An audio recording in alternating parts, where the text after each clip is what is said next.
स्वागत है आप सभी का। मैं आपके साथ मुस्तफा चौधरी और आप सभी का स्वागत है लोकेश सलारपुरी के नए चैनल लोकेश सलारपुरी पर। लोकेश जी ने नया चैनल बनाया है, सभी से अपील है आप सब्सक्राइब करें और लोकेश जी की वीडियो को ज्यादा से ज्यादा शेयर करें। बात करेंगे अभी जो राजनीति की ताजा घटनाक्रम हो रहे हैं, खासतौर से हरियाणा राज्य के रिजल्ट के उपरांत जिस तरह की उठापटक सामने आई है। कांग्रेस ने ईवीएम पर दोष मढ़ाए और कुछ सबूत भी पेश करने की उन्होंने बात कही है 20 ईवीएम पर। आज हरियाणा के मुख्यमंत्री नायब सिंह सैनी ने शपथ लेनी थी, लेकिन आज भी शपथ नहीं हो पाई। दरअसल वजह क्या है, जानने की कोशिश करेंगे। लोकेश जी बहुत बहुत स्वागत है। मुस्तफा जी आपका स्वागत है आज तो मेरे चैनल पे जी। आज आप मेरी हेल्प के लिए मेरी मदद में, चूंकि मैं नया यूट्यूबर हूँ तो आपका बहुत बहुत शुक्रिया मैं पहले अदा कर दूं, और दर्शकों की तरफ से भी आपका बहुत बहुत शुक्रिया जो मेरे यूट्यूब चैनल के नए दर्शक होंगे कि आप मेरी हेल्प करने के लिए मेरे साथ उपस्थित हैं। मेरी हेल्प तो आपने अब तक आपने हमारी की और ये भी हमारी हेल्प है, आपकी कोई ना मैं आपकी कर रहा हूँ, तो फिर समाज के लिए है कोई चीज। जी। मेरा जो आपने कहा हरियाणा चुनाव को लेकर के कि चूंकि हरियाणा में एक नई चीज तो हुई है, सभी को लगता है कि भाई चुनाव परिणाम कुछ और आने के परिणाम कुछ और आए। बहरहाल वो क्या हुआ कैसे, वो मुद्दा नहीं है। मुद्दा यह है कि इस पूरी उठापटक के बाद पूरी भारत की राजनीति पर क्या प्रभाव पड़ने वाला है, मुख्य मुद्दा ये है। तो चूंकि शपथ आज होनी थी जी, लेकिन शपथ आज फिर पीछे हटी, शायद 17 अक्टूबर का टाइम दिया गया है। अब क्या कारण मानते हैं इसके पीछे? लगता है जो आज शपथ नहीं हो, दो वजह हो सकती है। या तो ये है कि कहीं ना कहीं जो कांग्रेस की तरफ से बार बार ईवीएम की छेड़छाड़ का मामला उठाया, कहीं इलेक्शन कमीशन का प्रेशर है या कुछ ऐसी बात है। लेकिन मुझे लगता है शायद कहीं ना कहीं नायब सिंह सैनी के मंत्रिमंडल या नायब सिंह सैनी को मुख्यमंत्री बनाने या भाजपा के कुछ अंदरूनी मामले हो सकते हैं। मैं इस बात पर तो ज्यादा जोर नहीं दूंगा कि ये कहीं कांग्रेस का प्रेशर है, मंत्रालय को बंटवारे पर कुछ विवाद हो, कहीं कुछ वो मामले हैं। लगता है भाजपा के अंदर भी कुछ ना कुछ मामले हैं, क्योंकि बहुत हैवी तो बहुमत उनका भी नहीं है, आधी सीट का बहुमत खुद है, तो हो सकता है वो वजह रही हो। मेरा बात ये थी कि इस पूरे मामले के बाद भारत की राजनीति में क्या फर्क पड़ेगा। देखो, लोकसभा चुनाव से हम स्टार्ट करते हैं। लोकसभा के चुनाव हुए थे और भाजपा के पास मेजोरिटी नहीं थी, 240 सीट पर भाजपा क्योंकि 22 सीट की 32 सीट की जरूरत थी बहुमत के लिए। उन्होंने जुगाड़ किया तो नीतीश कुमार जी आए, नायडू जी आए। ये जुगाड़ क्या क्या, तो पहले से ऑलरेडी थे। हाँ, ये मान के चलिए। नहीं, उन्होंने एक काम तो किया था दरअसल, वो भाजपा, लेकिन उनके चांस थे पलटी मारने के। एक काम हुआ था टेक्निकली जिसमें बहुत लोग ध्यान नहीं दे पा रहे, कुछ लोग बता भी नहीं, बहुत मीडिया दबाव जाता है कि मोदी जी एनडीए के संसदीय दल के नेता चुनेंगे, नहीं कि भाजपा के। सबसे पहले आदमी अपने दल का संसदीय नेता चुना जाता है, फिर वो अपने सहयोगी के साथ जुड़ के उसके बाद सरकार बनाता है। ऐसा नहीं हुआ। खैर, तो मैं ये कहना चाह रहा था कि ये सरकार जब चाहे, जो मेरा अपना अनुमान है, हो सकता है मैं गलत हूं, मेरा ऐसा कोई दावा नहीं कि मैं सही हूं, लेकिन जो चीजें मैंने देखी समझी पढ़ी है, मुझे लगता है शायद कांग्रेस या सहयोगी दल, खासतौर पर कांग्रेस, वो इस कमजोर बहुमत के साथ सरकार बनाने में इंटरेस्टेड नहीं थी। उनको ये लगता था कि अगर हमने भी सरकार बनाई तो ये भी लंबे टाइम नहीं चल पाएगी, और अगर वो सरकार बना लेते तो सरकार गिर जाती तो लंबे टाइम फिर मोदी जी का या भाजपा का दावा बहुत मजबूत हिंदुस्तान की राजनीति में लंबे समय तक रहने वाला था, क्योंकि वो एक कच्ची शेड होती है। और मैनिफेस्टो में जो है कांग्रेस ने वादे भी बहुत ज्यादा किए थे। हाँ, और सरकार चूंकि भाजपा के पास खूब पैसा भी है, संसाधन भी थे, तो शायद उस सरकार में तोड़फोड़ कर जाती। तो इसलिए मुझे लगता था कि शायद राहुल गांधी इस सरकार को बनाने में इंटरेस्टेड नहीं थे। हालांकि अखिलेश और कुछ सहयोगी दल चाहते थे सरकार बनाना, लेकिन उन्होंने रोक दिया, नहीं अभी वक्त नहीं है। शायद डर यही रहा वो सरकार बीच में गिर सकती है, और संभावना भी यही थी। चलो, अब हरियाणा के चुनाव के बाद क्या प्रभाव पड़ा? हाँ, मैं वो बताना चाह रहा हूँ। तो ये चाहते थे कि सरकार हम तब बनाए जब ये पूरी तरह अपने ही अंतर विद्रोह में घिर के ये सरकार गिर जाए। लेकिन अब क्या हुआ, ये जो हुआ ना कि सरकार वहां उन्होंने छीन ली एक तरीके से। ये मानना है सभी विपक्षी दलों का कि कांग्रेस की सरकार बनते बनते इन्होंने मैनिपुलेशन किया, जो भी गड़बड़ की, कैसे भी की, सरकार उनकी नहीं बनने दी। तो इससे हुआ ये कि जितने विपक्षी दल है वो सहम गए, डर गए। आने वाले समय में आपके राज्यों में भी इस तरह हो सकता है। भविष्य में चुनाव झारखंड के हैं और आपके महाराष्ट्र के हैं, तो उन्हें लगता है शायद महाराष्ट्र के चुनाव में ये गड़बड़ हो सकती है। तो अभी सभी दल इस बात पर एक मत है कि क्यों ना इस सरकार को गिरा जाए। अब देखो, कई सारे बदलाव आए, कई सारे केंद्र सरकार को गिराया जाए, केंद्र मोदी सरकार को हटाया जाए, इस तरह की चीजें बनी हुई हैं। अब अखिलेश जी का कल की अपील है नीतीश कुमार को, अगर आपने ध्यान दिया हो, कि आपकी सरकार को गिराई है।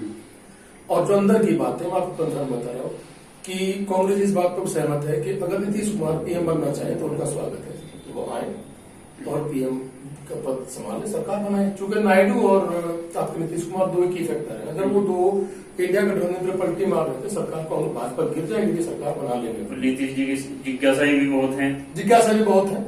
और जो नायडू का एक पेज फंसता है, तो नायडू के लिए भी जो अंदरूनी खबरें जो मेरे अपने सूत्रों में बता रहे हैं कि शायद नायडू को जो विशेष राज्य दर्जा वो चाहते हैं, विशेष फंडिंग उन्हें चाहिए, विशेष पैकेज चाहते हैं, शायद उनको देने का वादा कर लिया, सैद्धांतिक रूप से इस बात पर सहमत है। फिलहाल कांग्रेस मुख्य तौर पर, बाकी सभी पक्षधर तो हो सकता है। अब मुद्दा शायद यहाँ अटका हुआ है कि ये सरकार महाराष्ट्र चुनाव के बाद बदली जाए या महाराष्ट्र चुनाव से पहले बदली जाए। मुझे नहीं पता सरकार बदली जाएगी या नहीं बदली जाएगी, लेकिन इस तरह की कवायद बड़ी तेज, बड़ी गंभीरता से बात हो रही है, ये तय है। जिस तरह चुनाव संपन्न हुआ था, लोकसभा के चुनाव के बाद सरकार बनी थी मोदी सरकार, उसके बाद से कयास लगाने लगे थे। आपने भी कहा था कि ज्यादा दिन सरकार नहीं टिकेगी, तो वो समय अब आता दिख रहा है। मुझे लगता है शायद हाँ, हरियाणा चुनाव बाद तेजी आई उसमें, नहीं तो सरकार शायद एक डेढ़ साल चल तो बिल्कुल चल जाती और शायद लंबे टाइम भी जुगाड़ कर लेते मोदी, जिस तरह जुगाड़ लोग हैं वहां। तो लेकिन मुझे अब लगता है शायद कोई उठापटक तेज हुई है, जो मेरा अपना अनुमान है। हो सकता है मैं गलत हूं, मेरा ऐसा कोई दावा नहीं, मैं फिर कह रहा हूँ कैसा होगा ही, लेकिन मेरा अपना अनुमान ऐसा है कि शायद इस तरह की चीजें बड़ी तेजी चल रही है कि सरकार को बदलने की कवायद तो कम से विपक्ष ने शुरू की है। डर यही है कि कल की किसी राज्य के चुनाव फिर नहीं छोड़ेंगे, क्योंकि हरियाणा में कोई मान ही नहीं सकता था। तो जिस तरह अखिलेश ने नीतीश कुमार जी को बोला है सरकार गिराएं, और नायडू को जैसे आपने पता चला कि विशेष पैकेज उनकी जो मांग है उन पर काम हो, तो आपको लगता है नीतीश और नायडू इस पर ध्यान देंगे? कम से कम गंभीरता से विचार तो करेंगे ही, एक बार ध्यान ना देते, बल्कि अपने सारे लॉस प्रॉफिट देखेंगे। देखिए एक प्रॉब्लम क्या है, नीतीश जी के सामने बड़ी प्रॉब्लम है।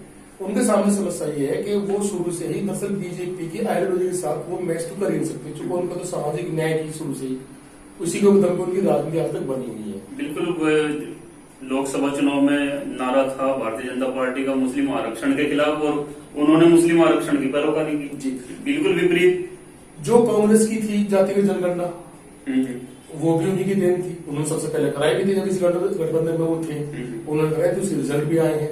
एक नीतीश कुमार को यह भी डर है कि कहीं ऐसा ना, आज चलो कांग्रेस सरकार ठीक है वहां की हार गई, नहीं बना पाई हरियाणा में, लेकिन कांग्रेस की 100 सीटें तो है।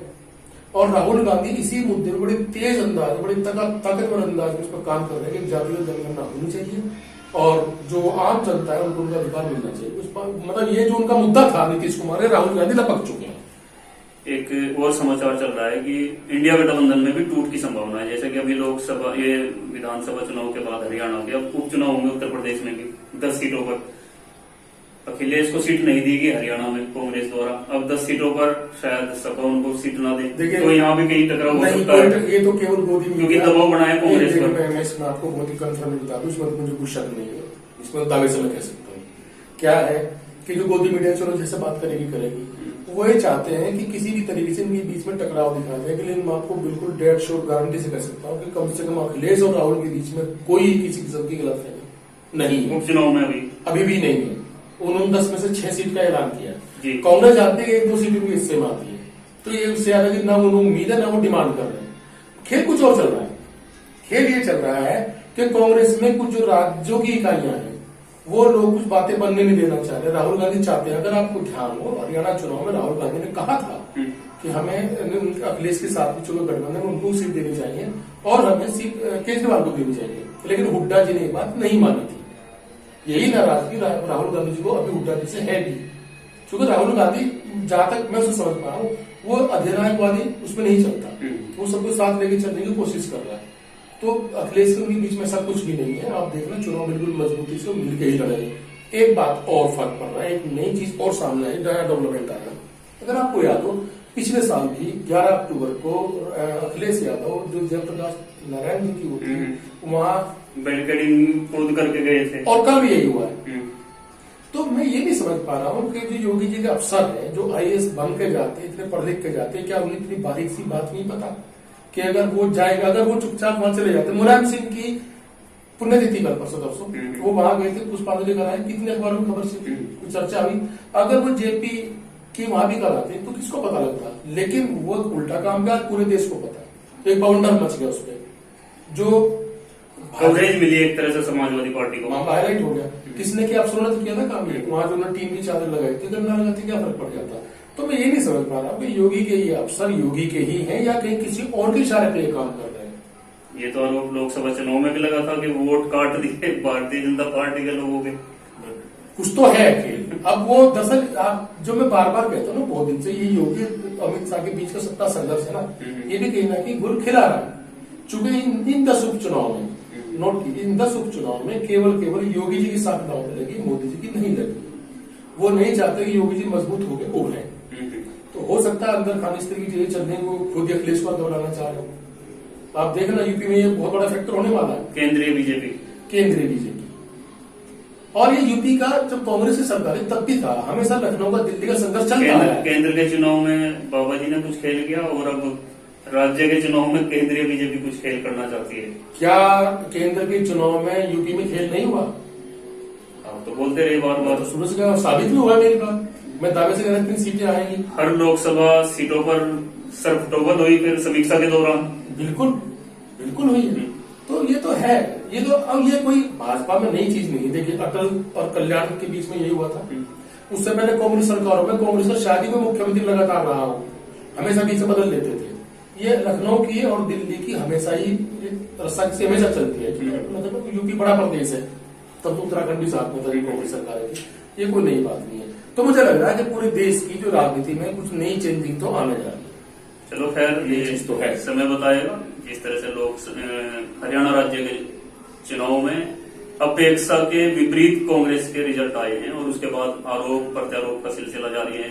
मुख्यमंत्री का शपथ ग्रहण समारोह की तारीख बढ़ती जा रही है। लोकेश जी का कहना है कि केंद्र की सियासत में भी कुछ हो सकता है, होगा नहीं होगा ये समय बताएगा। बदलाव की सुगबुगाहट तो है, कुछ सुगबुगाहट तो है। और आपसे फिर अपील, लोकेश जी के चैनल को ज्यादा से ज्यादा सब्सक्राइब कीजिए, लाइक कीजिए और शेयर जरूर कीजिए। धन्यवाद।